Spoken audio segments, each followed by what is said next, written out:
ലോകത്തുള്ള എല്ലാ അമ്മമാരെയും സംബന്ധിച്ച് അവരുടെ പ്രസവ കാലയളവ് ഗർഭിണിയായിരുന്ന ഒരു ടൈം എന്ന് പറഞ്ഞാൽ അവർക്ക് ഏറ്റവും പ്രിയപ്പെട്ട സമയമായിരിക്കും. ഇപ്പോഴും ഞാൻ എൻ്റെ ആ വയറ് മിസ് ചെയ്യുന്നുണ്ട്.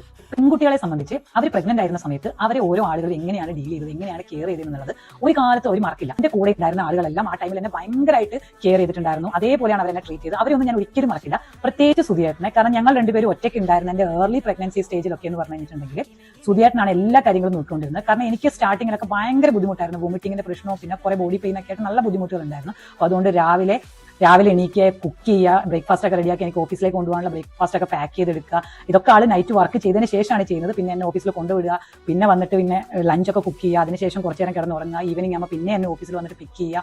വൈകുന്നേരം വന്നു കഴിഞ്ഞിട്ടുണ്ടെങ്കിൽ വീണ്ടും ഫുഡ് കാര്യങ്ങളൊക്കെ എടുത്തു തരിക. ചില സമയത്തൊക്കെ എനിക്ക് തന്നെ ഫുഡ് കഴിക്കാൻ പോലും പറ്റാത്ത സമയത്ത് എനിക്ക് ഫുഡ് വാരി തരേണ്ടി വരും ചിലപ്പം. അങ്ങനെയൊക്കെ കെയർ ചെയ്തിട്ടുണ്ട്. ചില സമയത്ത് ഞങ്ങൾ എന്തെങ്കിലുമൊക്കെ ചെറിയ പിണക്കത്തിലൊക്കെ ഇരിക്കുന്ന സമയത്ത് ഞാൻ ഇങ്ങനെ വിചാരിക്കും, അയ്യോ പ്രഗ്നന്റ് ആയിരുന്ന സമയത്ത് എന്നെ എങ്ങനെയൊക്കെ കെയർ ചെയ്തിട്ടുള്ള ആളാണെന്നുള്ളൊരു ഓർമ്മ എൻ്റെ മനസ്സിലേക്ക് വരുമ്പോൾ ആ പിണക്കം പോലും അങ്ങനെ അങ്ങ് ഇല്ലാണ്ടായി പോകും.